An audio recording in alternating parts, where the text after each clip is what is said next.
Aham, você acabou de dar o play no meu podcast. Meu nome é André Azevedo da Fonseca, eu sou professor na Universidade Estadual de Londrina e falo da Espanha, porque eu ainda estou nesse período como pesquisador e professor visitante na Universidade Complutense de Madrid, estudando mitologias nas mídias. É um longo debate, eu vou fazer ainda alguns podcasts sobre isso. Mas o tema desse podcast diz respeito a um problema das ciências da comunicação que me parece urgente nesses tempos em que as pessoas estão com vontade de criticar as mídias, mas não estão sabendo fazer isso direito. Estão se perdendo em slogans, em lugares comuns, em clichês, em estereótipos, em vez de fazer a coisa certa, que é a reflexão crítica a partir de toda a complexidade que esse cenário oferece. Então, esse podcast é sobre isso.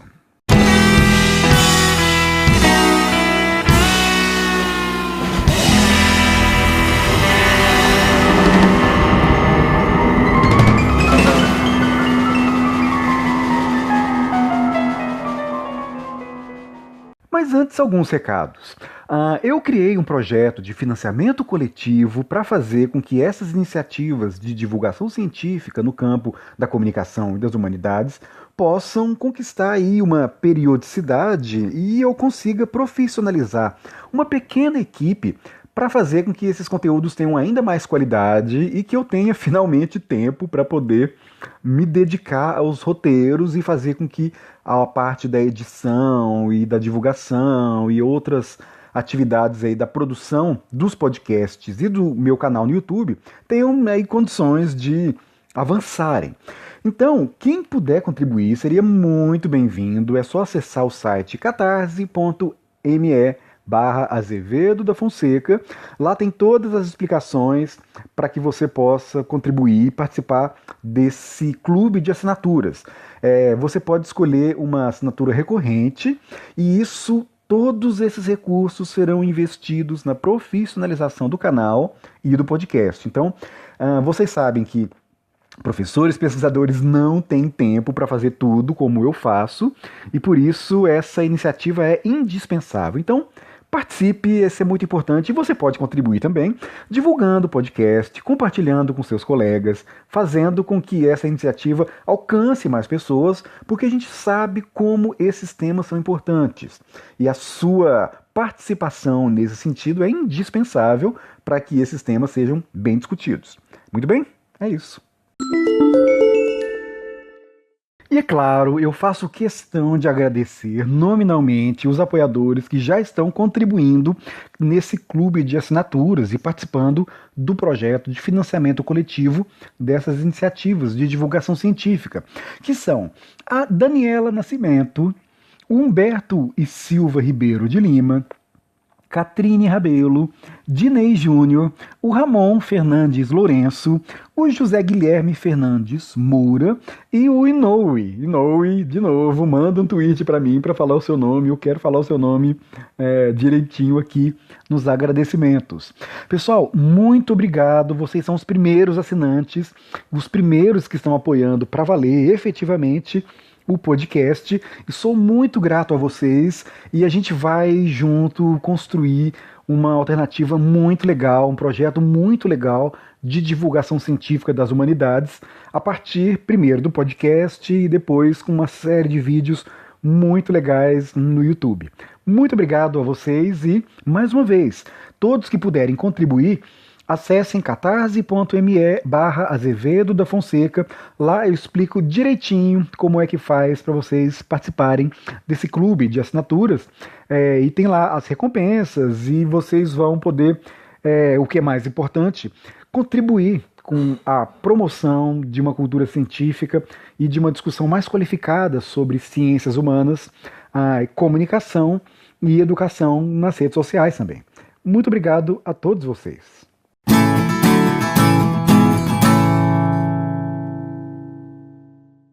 Bom, esse podcast é baseado em um artigo que eu publiquei há um tempo também no Observatório da Imprensa, e que, por sua vez, é parte de um capítulo de um livro de formação jurídica que eu publiquei em 2018. E esse capítulo ele foi interessante, foi um pedido de um grande amigo, André Del Negre, porque ele é um pesquisador na área do direito constitucional, e também se interessa muito por educação, sobretudo na sua área, a área de direito. E ele me encomendou esse artigo porque ele percebeu como é preciso discutir a crítica das mídias, leitura dos meios de comunicação, no curso de direito, porque, em geral, isso não é feito e tem trazido consequências importantes, nós temos visto aí nos jornais, né? No sentido de profissionais do direito não saberem interpretar mídias. Então, assim, na verdade, basta acompanhar qualquer grupo de advogados no WhatsApp, né, para constatar o alto nível de analfabetismo funcional na leitura crítica que muitos supõem realizar sobre os meios de comunicação. E não escapa ninguém. Sabe, de estudantes a profissionais experientes em todas as áreas do direito, incluindo aí juízes, promotores, delegados e além dos próprios professores e dos pesquisadores acadêmicos, muitos se igualam naquela ignorância arrogante que nasce da absoluta incompreensão acerca das dinâmicas contemporâneas de produção e veiculação de notícias no contexto das novas mídias, sobretudo. E aí, por consequência, né, eles se tornam reféns da própria desinformação, porque passam a fundamentar as suas convicções sobre o mundo a partir de veículos sensacionalistas, notícias absolutamente bizarras. Eles têm dificuldade para discernir entre o que é uma informação e o que é uma opinião. E aí pegam uma opinião e supõem que aquilo é uma informação isenta, por exemplo, supõe que há neutralidade, acredita em qualquer coisa, mas essa distinção, insisto, é muito importante. Isso é tema de primeiro ano de jornalismo. Sabe, opinião é uma coisa, uma notícia informativa é uma outra coisa, mas a falta de alfabetização mediática traz esse tipo de deficiência na leitura dos textos que circulam nos meios de comunicação. E o que é pior, evidentemente, né? Quando a gente vê pessoal aí do direito compartilhando conteúdos deliberadamente fraudulentos, sabe? Fake news, assim, explícita, de sites e de blogs obscuros. Gente, não é tão difícil identificar fake news. A primeiríssima ação é você identificar a fonte daquela informação. Porque quando é um jornal reconhecido, quando tem um editor, a gente consegue identificar alguns sinais de que pelo menos há alguém que vai se responsabilizar por aquela informação. Então isso não garante que a notícia não seja falsa, mas é um primeiro passo. Agora, quando a gente vê uma informação em um blog que é absolutamente obscuro, sabe, que ninguém conhece, aí você procura lá o nome do editor, nem tem nome de editor, sabe? É um ponto de partida muito que a gente deve desconfiar muito desse tipo de informação já no ponto de partida. Então, assim, quando um advogado, quando um juiz tem dificuldade para poder interpretar, ou melhor, não sabe interpretar, e acredita e, pior, compartilha informações com essas fontes tão desqualificadas, isso traz muitos problemas, sabe? E sem contar, é claro, né, aqueles memes, aqueles posts em redes sociais com aquelas, entre aspas, verdades categóricas que circulam em redes sociais, que é pior ainda, é muito bizarro. Não é difícil até elaborar essa crítica, porque não tem o mínimo sentido você acreditar em um meme, acreditar em uma informação que está presente em um banner que é anônimo, que alguém foi e escreveu, e aí porque está lá escrito a pessoa acredita. Isso é muito maluco. E isso demonstra uma deficiência muito grave em crítica dos meios de comunicação. Então, e é possível identificar essa ignorância in loco, Quem nunca se surpreendeu, por exemplo, ao testemunhar, colegas aparentemente muito sensatos, mas compartilhando na maior indignação as mais malucas teorias da conspiração, as informações mais bizarras, sabe, inacreditavelmente toscas, evidentemente falsas, absurdas, mas eles acreditam nisso. Agora, para sermos justos, a gente tem que admitir que essa ignorância não é um privilégio dos bacharéis de direito. O problema é universal. No meu artigo, eu argumentei que como esses profissionais têm como essência do trabalho, a essência do trabalho desses profissionais exige um exercício rigoroso de interpretação da realidade, a incompetência na leitura das mídias pode provocar sérios danos a si mesmo e aos outros. A falta de consciência sobre os inúmeros condicionamentos que as velhas e as novas mídias impõem à nossa leitura da realidade é uma deficiência que a universidade não pode deixar de superar. Eles não podem deixar de passar por essa formação, porque isso faz parte, insisto, do dia a dia. Como é que você vai formar uma visão de mundo crítica, que realmente é realista, se você não sabe interpretar a mediação, se você não sabe interpretar as linguagens e os contextos e todos os vieses que fazem com que aquela notícia chegue até você.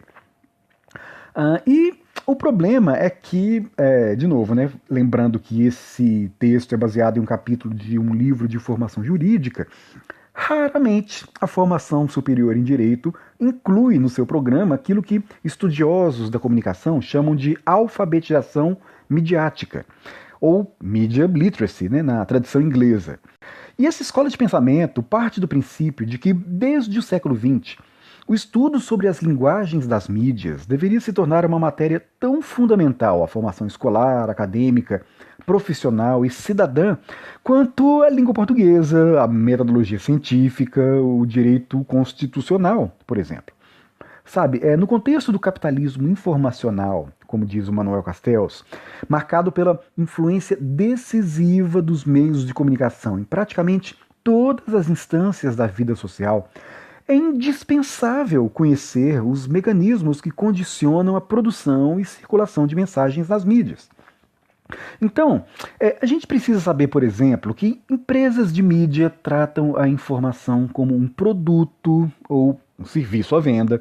Tem um livro importante da Cremilda Medina que se chama Notícia, um produto à venda. Então, uma notícia de jornal está situada, em última instância, nas mesmas leis de oferta e procura que regem o comércio de sabonetes ou de petições, no caso aí do direito. E isso nos leva à consciência de que parte importante das motivações que induzem este ou aquele veículo a publicar ou não esta ou aquela notícia frequentemente se relaciona mais com os interesses comerciais da empresa do que com o interesse público propriamente dito.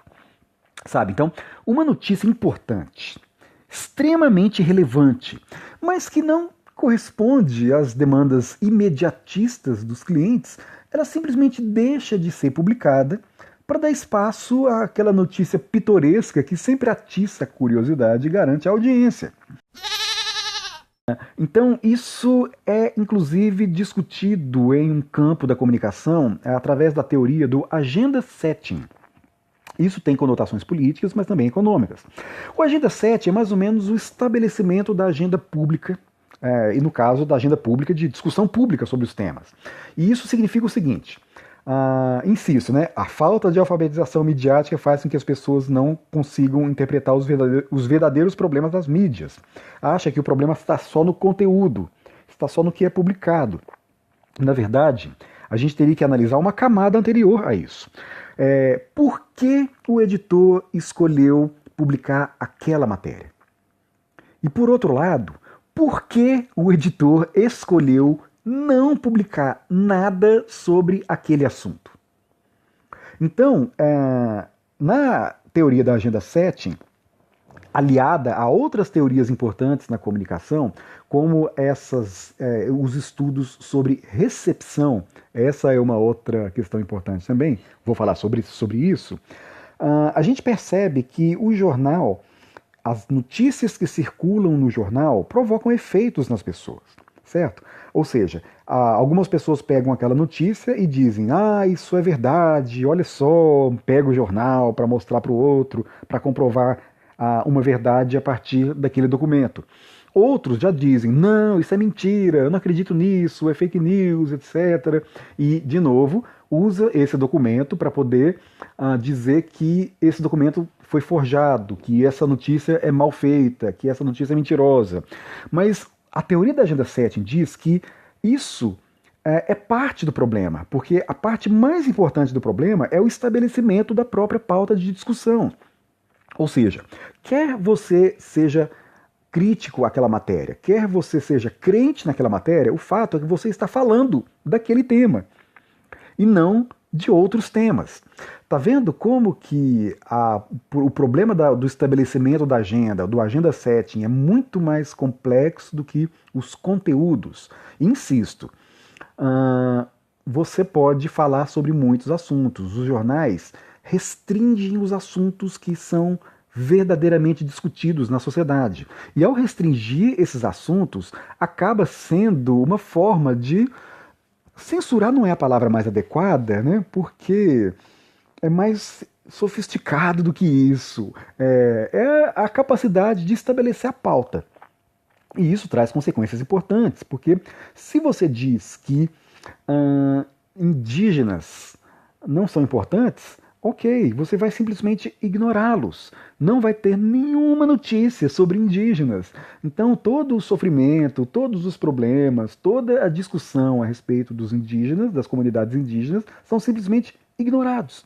E isso faz com que não seja discutido, a sociedade não se envolva para poder discutir outros temas que às vezes nem são tão urgentes, nem são tão relevantes, mas que causam celeuma, causam buzz, né, como dizem, causam burburinho. E, causando burburinho, traz acesso, traz interesse de compra. Por isso que, insisto, tendo um público grande, sabe, uma grande quantidade de pessoas interessadas em um determinado tema, o jornal vai oferecer, não importando se aquilo é de interesse público ou se é apenas de interesse do público. Isso tem também há uma discussão interessante no jornalismo sobre isso.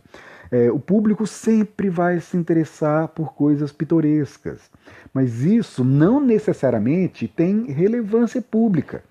E, insisto, nem sempre a relevância é o critério número 1 para a escolha de notícias. Numa indústria capitalista que precisa de lucro e precisa vender jornal, o sensacionalismo, as matérias pitorescas, aquilo que causa interesse imediato, ou melhor, imediatista, é privilegiado em detrimento de temas que frequentemente são importantes. Então é por isso que eu escrevi aqui no artigo: o silêncio ensurdecedor sobre determinados temas é um sinal tão importante quanto uma manchete escandalosa sobre outros. Então é por isso que quando esse pessoal sai xingando Globo lixo, fake news, estão sendo simplesmente ingênuos, sabe? São pessoas que estão fingindo, que estão imaginando que são críticas, mas é uma pseudocrítica explícita, sabe? É uma ilusão de crítica, porque eles não são capazes de estabelecer uma reflexão crítica que contempla todas essas dimensões, ou pelo menos essas duas dimensões que eu mencionei aqui. E eu lembro de ter falado da questão da recepção, porque isso são estudos importantes nos meios de comunicação que também nos induzem, nos levam a uma reflexão mais interessante sobre o problema da influência das mídias na vida das pessoas. Nós já vimos que a influência do agendamento ela é muito mais poderosa, justamente por ser mais invisível, né, do que a influência dos conteúdos por si só. Mas tem uma outra questão. E, curiosamente, quem estudou isso a partir de uma análise da própria Globo, do Jornal Nacional, foi o Carlos Eduardo Lins da Silva, num livro que é clássico aí nos estudos no jornalismo, que se chama Muito Além do Jardim Botânico, que estuda justamente a audiência do Jornal Nacional entre trabalhadores. É um livro muito importante, lançado em 1985. Entre as conclusões interessantes dele, são as seguintes. Quando a gente tem que saber, desde lá nas primeiras teorias da informação, né, com Shannon, aquele modelo matemático que faz uma divisão entre os processos da comunicação, ou seja, você tem lá primeiro um emissor que vai emitir uma informação através de um canal, e aí você vai ter o receptor que vai receber essa informação. E aí existe todo um ambiente para poder fazer com que esse processo ocorra de forma ótima. Porque você tem, no momento da transmissão através do canal, a possibilidade de ocorrer ruídos, ou seja, problemas que afetam a transmissão da informação. E sabendo que existe ruídos, você tem que tomar algumas ações. Vou dar um exemplo prático. Quando você ouve rádio, a gente já sabe, os pesquisadores de comunicação sabem. Quando as pessoas ouvem rádio, na verdade não só pesquisadores de comunicação, todo mundo sabe disso. Quando a gente ouve rádio, e televisão também, de uma forma ainda menos intensa do que rádio, quando ouve-se o rádio em casa. Em carro é outra coisa. Mas o fato é que, quando a gente vê TV ou ouve rádio, a gente, em geral, está em um ambiente social. Isso significa que as pessoas estão conversando. Aí você está vendo televisão, mas ao mesmo tempo toca o telefone, você vai no banheiro, você conversa com alguém. Então, essas mídias sabem disso. Sabem que são mídias sociais e essas distrações prejudicam a informação. Ou seja, prejudica a transmissão da informação. Eles sabem, mas o problema é que eles sabem disso. Ao saber que essas mídias são sociais e que as pessoas estão dispersas, eles sabem que é preciso tratar esses ruídos na comunicação, que o ruído são as próprias interrupções. A própria distração das pessoas é considerada, nessa perspectiva de análise, um ruído. E como é que você vai resolver isso? Com redundância. Ou seja, se você sabe que o seu público está disperso, você tem que o tempo todo chamar o seu público novamente para informação. Então é por isso que no rádio, toda hora os caras dizem: você que ligou agora, nós estamos falando sobre isso. Repete várias vezes: você que ligou agora, estamos conversando com esse cara, estamos aqui, toda hora fala as horas, às vezes diz assim: olha só, atenção. Esse uso desses termos que chama-se uma linguagem fática, né? Que é aquela linguagem feita para limpar o canal, para convocar a atenção da sua audiência, assim como um professor, por exemplo, faz. Né? O professor, quando está se comunicando com os alunos, ele pode perceber que às vezes os alunos estão dispersos, ou seja, há um ruído aí no processo de comunicação. Então ele tem que usar a linguagem fática para chamar os alunos. Opa, pessoal, atenção, vamos lá, atenção aqui, aí faz alguns barulhos, bate na mesa, seja lá o que for, mas usa recursos linguísticos para poder, que não tem informação em si, mas esses recursos linguísticos fazem com que o canal seja limpo desses ruídos e a comunicação volte a fluir com eficiência, com naturalidade. Mas o fato é que estudos de recepção têm percebido que as pessoas interpretam as mensagens de formas diferenciadas. No início das teorias da comunicação, imaginava-se que existiria um poder que eles apelidaram de agulha hipodérmica, ou seja, como se as mensagens transmitidas pelos meios de comunicação atingissem as pessoas como se fosse uma injeção e as pessoas seriam manipuladas por conta daquela informação. Só que com o desenvolvimento das teorias percebeu-se que a coisa não é bem assim, porque quem recebe as mensagens interpreta de várias formas possíveis. Eu acabei de mencionar algumas formas. A pessoa está distraída e aí não compreende a informação completa, ou compreende errado, porque se distraiu e não fez as conexões diretas, de modo que, às vezes, a informação ela é contraproducente, dependendo da mídia, porque se uma informação for passada linearmente em uma mídia que exige redundância, ela não vai ser eficiente, ela não vai funcionar bem, e pode ser, de novo, contraproducente. Ah, a pessoa pode criticar quando foi a conclusão do Carlos Eduardo Lins da Silva, quando os trabalhadores tinham experiência, tinha conhecimento de uma determinada experiência, eles não eram enganados. Ou melhor, eles não se convenciam que aquela notícia era verdadeira, porque eles sabiam por experiência própria que aquilo não era. Então, a audiência pode, insisto, se distrair e não entender nada, se distrair e entender tudo errado, pode ler aquela informação, receber aquela informação e criticar por ter uma experiência que os habilita a fazer a crítica, pode acreditar em termos, pode acreditar naquela informação e esquecer no dia seguinte, porque tem tanta outra informação aí para se absorver que as coisas em geral são esquecidas muito rapidamente, sobretudo nesses tempos em que estamos sendo bombardeados diariamente por milhares de informações por dia. Então, ou seja, não existe essa noção de manipulação direta, rudimentar, tal como muitos ainda supõem que existe. Não é que não existe manipulação, mas ela é muito mais complexa do que essa noção antiga, já ultrapassada, de uma agulha hipodérmica, de uma informação que é compreendida tal como foi a intenção do emissor. Isso é muito mais complexo. Então percebam como que pensar as informações nos meios de comunicação exige reflexões que vão para vários rumos. Mas tem mais. Quando a gente fala de empresas de comunicação que precisam de lucro para sustentar a sua produção, lembrando que notícias são produtos à venda, e assim, é preciso ficar claro, isso não é, numa sociedade capitalista, necessariamente um mal, é óbvio. Numa sociedade liberal, democrática, capitalista, faz parte do processo.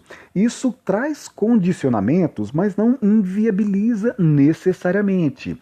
Há quem diga que sim, né, porque a imprensa burguesa necessariamente vai trazer essa perspectiva, tem um caráter ideológico, mas a gente vê aí iniciativas interessantes de alguma pluralidade, de possibilidades de a própria audiência interferir de forma cada vez mais democrática, não seria a palavra mais adequada, mas de forma intensiva, de forma a fazer com que o jornal dialogue melhor com o espírito dos seus leitores, ainda que seus leitores tenham determinadas ideologias e possam pressionar o veículo a privilegiar determinado enfoque.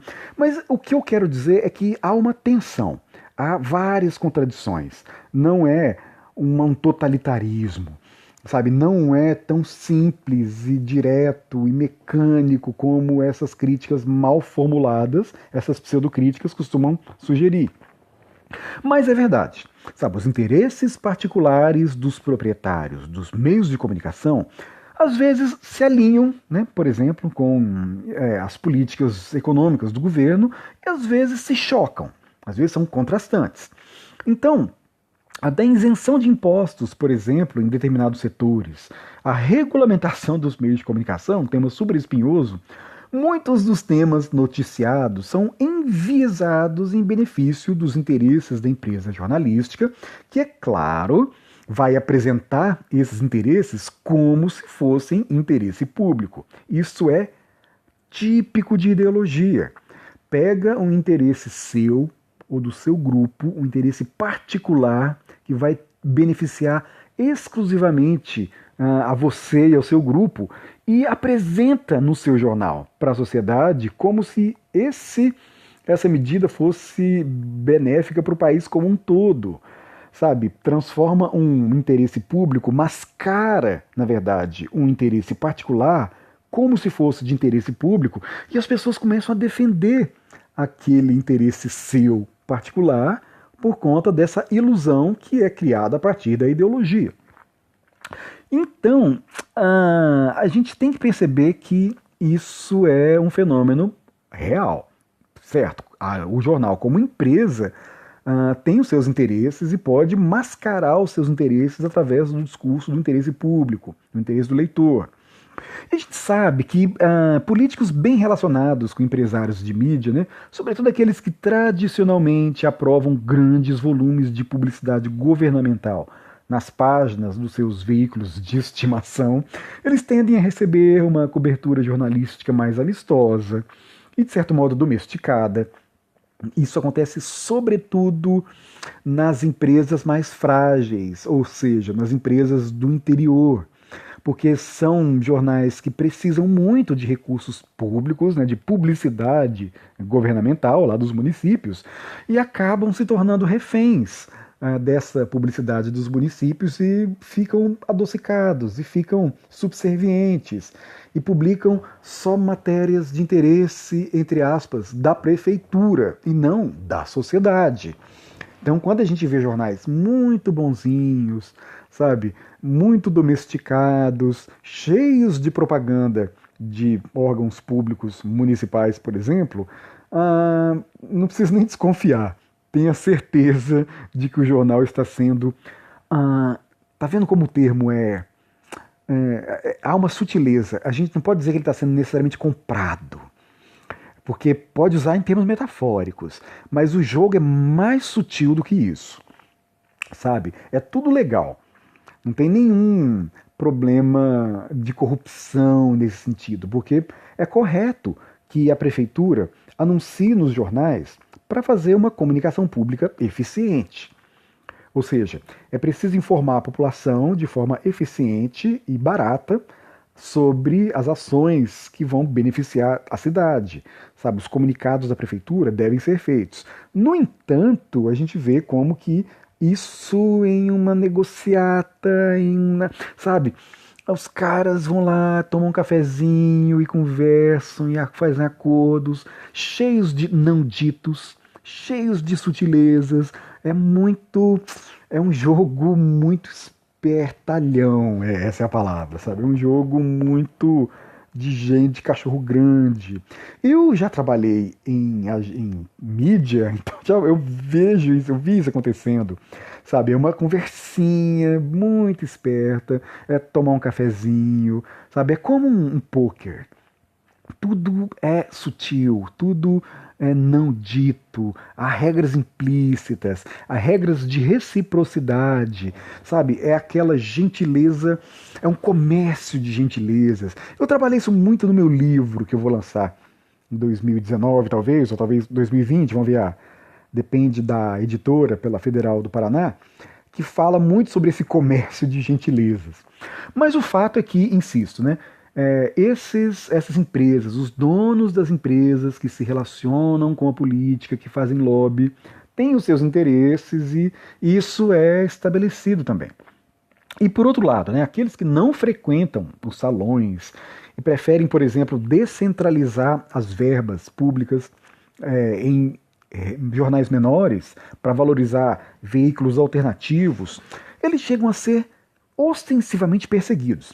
De certa forma, parte importante da ojeriza, sabe, da hostilidade das grandes mídias em relação a um determinado período do governo Lula tem como explicação, em parte, uma política da Secretaria de Comunicação de descentralizar as verbas publicitárias para outros veículos.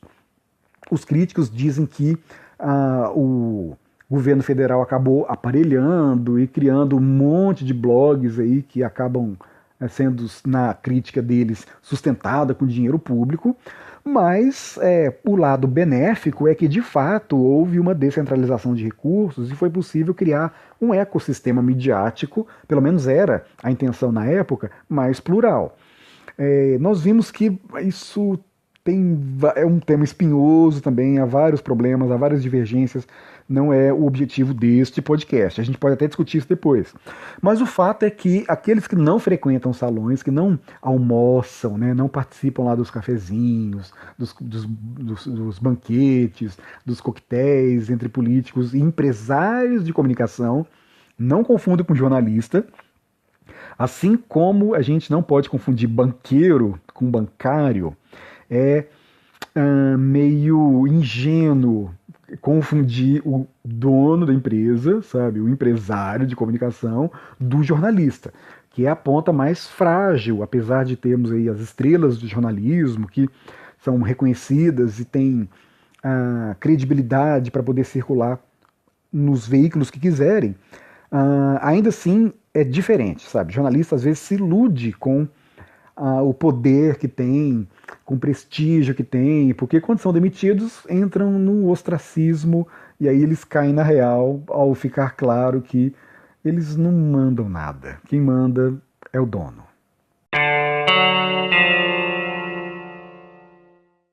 Mas tudo isso nos leva à conclusão de que todas as notícias devem ser interpretadas a partir do princípio de que a defesa dos interesses do próprio veículo pode se expressar de forma oculta na linha editorial supostamente voltada ao interesse público.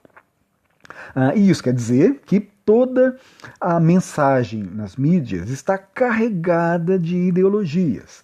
E, evidentemente, né, se toda mensagem nas mídias está carregada de ideologias, também não deixa de ser enviesada por relações comerciais objetivas, que frequentemente escapam da vista dos leitores.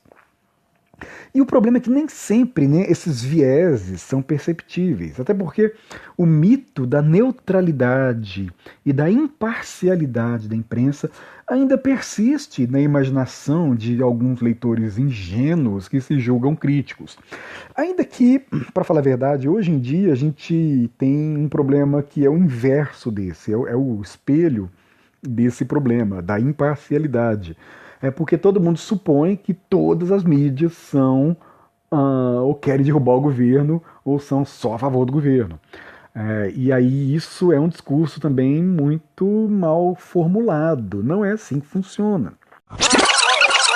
Mas assim, os otimistas, né, imaginam que o jornalista está apenas noticiando um fato, citando fontes, registrando os dois lados. E, na verdade, assim, de novo, né? Acho que eu tenho falado essa palavra o tempo todo, mas é assim mesmo que funciona. O problema é mais complexo.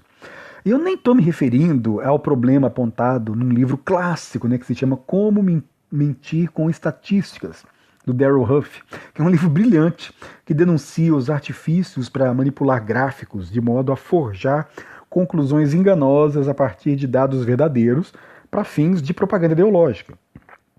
Mas, em uma educação para as mídias, os leitores devem aprender que as ideologias precisam ser desveladas na diversidade de recursos jornalísticos, que ao lado da retórica do texto, eles se expressam também em elementos não textuais, incluindo as imagens e a própria disposição dos blocos de informação no decorrer da página. Então, por exemplo, eu adoro fazer esse exercício com os meus alunos. A gente pega um título qualquer de uma matéria, às vezes o título é super objetivo. Mas aí você olha a foto, ela é absolutamente editorial, é uma foto subjetiva, uma foto carregada de conotações. Sabe, o texto jornalístico ele não é exclusivamente denotativo, ele não é só objetivo, tem subjetividade também, e às vezes essa subjetividade pode não estar no texto, que pode ser escrito às vezes de uma forma impecável, telegráfica, né? Muito objetiva, com lead direitinho, quem, como, quando, aonde, por quê. No entanto, a imagem, a disposição da página, o jeito que a página é diagramada, às vezes até um anúncio que está presente lá, traz conotações diferentes.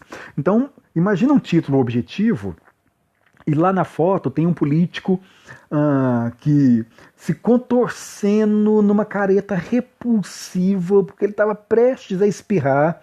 E aí o fotojornalista tirou aquela foto, ele com aquela careta horrorosa. E aí isso traz uma conotação. Sabe, isso provoca mais danos à imagem do político do que um longo editorial denunciando a sua suposta incompetência.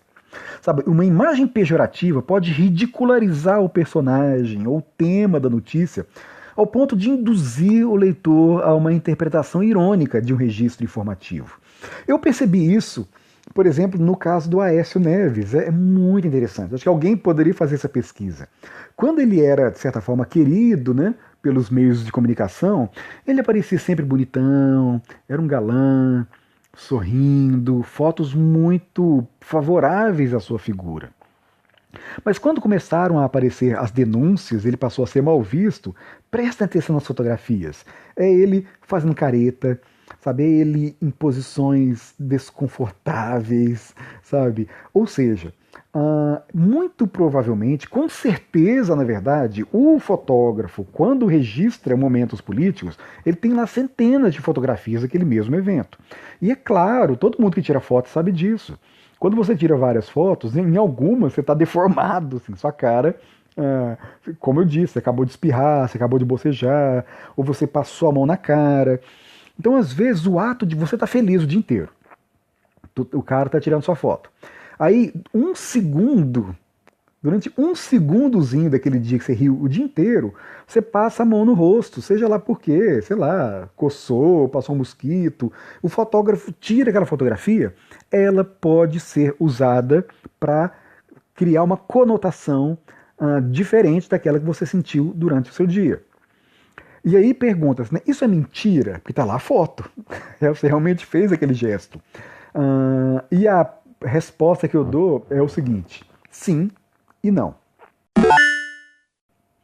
Porque fotografias, as pessoas ainda têm a ilusão de que trazem a verdade, de que são registros fidedignos da realidade. Mas nas ciências da comunicação a gente já sabe que não é verdade isso. A fotografia tem um enquadramento, sabe? Escolhe determinado momento, você tira mais para cá ou mais para lá, você presta atenção no fundo. Então imagina a foto de alguém cujo fundo é um céu azul brilhante, tem uma conotação. Pega essa mesma fotografia, a pessoa com a mesma roupa, a mesma iluminação, a mesma posição, a mesma expressão no rosto, só que num fundo, sei lá, num lixão, por exemplo, ou num fundo, umas nuvens carregadas. Isso traz conotações importantes. Então, não é que a fotografia traz a verdade ou a mentira. A fotografia é uma interpretação que tem os seus vieses, mas não necessariamente é uma mentira. Isso é muito importante. É uma interpretação que pode ser uma interpretação ética. Então, se o político está enrolado com a justiça, é justo, é correto, jornalisticamente falando, representá-lo, tirar uma fotografia que represente esse estado de espírito dele. Porque você vai estar informando com uma imagem também. Então, tá vendo como que a gente precisa prestar atenção nas fotografias para a gente tentar entender o contexto de produção da notícia. Porque assim você vai ter condições de analisar quais são as conotações que o jornal quer conferir àquele ato, e aí você tem até condições de interpretar se aquela conotação do jornal é justa ou não, é ética ou não, tem sentido ou não, mas no mínimo você vai interpretar aquela informação não mais de forma ingênua. Você vai saber que aquela fotografia em uma matéria supostamente objetiva, ou às vezes até sim, literalmente objetiva, mas aquela fotografia, aqueles outros elementos gráficos estão trazendo conotações diferentes. Não sei se é impressão minha, não sei se é aquele chamado wishful thinking, né? É um pensamento, você confunde um desejo de querer que aquilo aconteça com uma análise objetiva. Mas a minha impressão é que o Moro, Sérgio Moro, juiz, depois de entrar para o governo, tem sido representado de uma forma menos celebratória, para falar um eufemismo. E para ser direto ao ponto, as caras dele têm sido mais feias, para ser bem literal. A gente vê que os fotógrafos estão optando por representá-lo ou mais preocupado, ou, sabe, mais acabrunhado mesmo. A gente percebe esse esforço de representação. Se isso representa o real estado de espírito dele nesse momento em que ele decidiu A minha interpretação, meu julgamento foi maluco, estúpido isso, mas ok, esse não é o objetivo desse podcast. Mas se ele quis participar desse governo, me parece que os jornais estão aí interpretando que ele está meio arrependido. Mas, insisto, eu não tenho condições de julgar, de analisar, e não é uma opinião sobre o fato, é uma opinião sobre a representação. Na verdade, nem é uma opinião sobre a representação, é uma análise sobre como ele tem sido representado. Então, essa que é o meu ponto. Mas todos os elementos extratextuais são importantes. As cores ou a falta de cores, o tamanho reduzido ou ampliado dos caracteres, né, empregado no título, nas legendas ou nos elementos gráficos. Então todos eles sugerem uma interpretação positiva ou negativa que reforçam, complementam ou conferem conotações diversas ao conteúdo da reportagem. Então, de novo, capas de revistas semanais representando políticos como, por um lado, santos, né, heróis ou sábios, e por outro, né, as mesmas capas representando outros políticos como demônios, monstros, loucos, os mais variados graus de sutileza. Eles contribuem para forjar uma determinada reputação a partir de emoções subjetivas que não necessariamente estão explícitas no conteúdo da reportagem. Eu me lembro, por exemplo, da capa da Veja, em que o Lula era representado como a medusa, sabe, com serpentes no cabelo. Então isso traz uma imagem pejorativa tão poderosa, independente do conteúdo da matéria, e essas imagens não podem ser desprezadas em uma interpretação crítica sobre as informações nos meios de comunicação.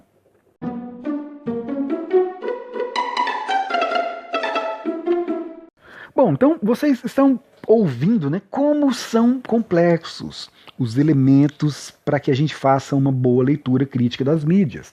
Então não é simplesmente, insisto, dizer Globo lixo, fake news, porque as dinâmicas são mais diversificadas, tanto no sentido da recepção quanto no sentido da produção e da transmissão das notícias. Então, há uma longa literatura, há muitas pesquisas já publicadas sobre essas dinâmicas.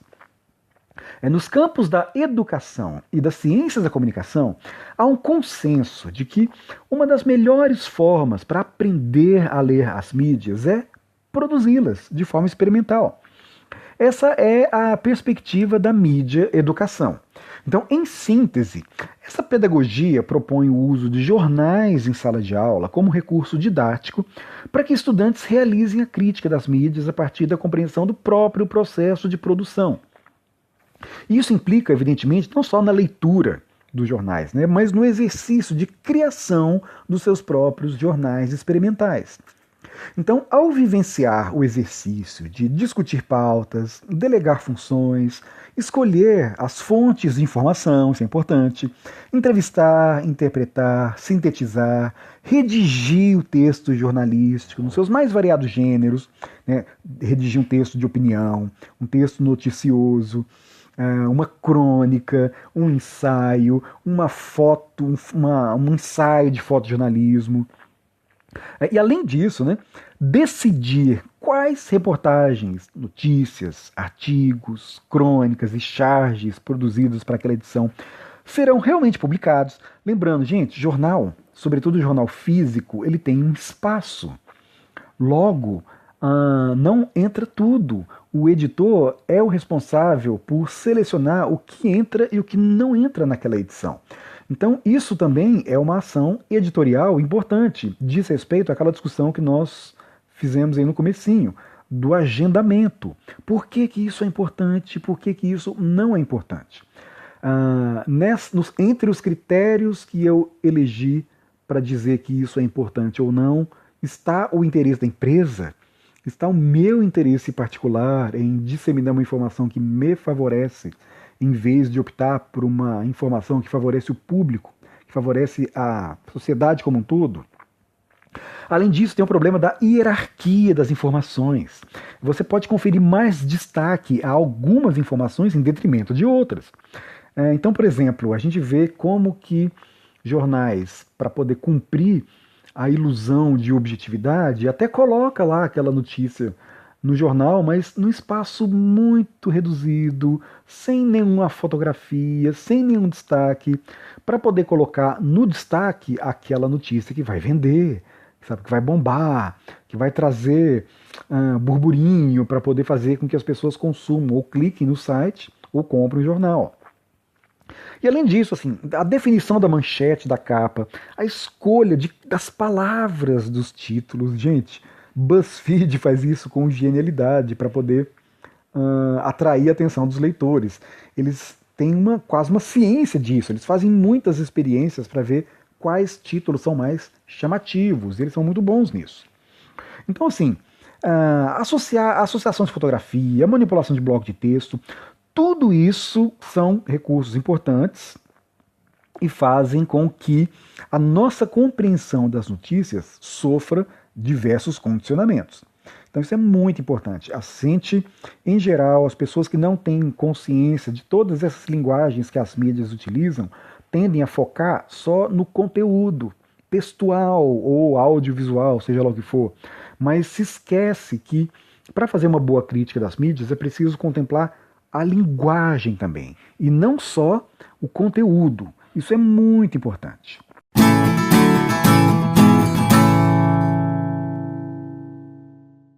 Ufa, muito bem, é isso. Não sei se vocês estão percebendo, eu estou meio rouco.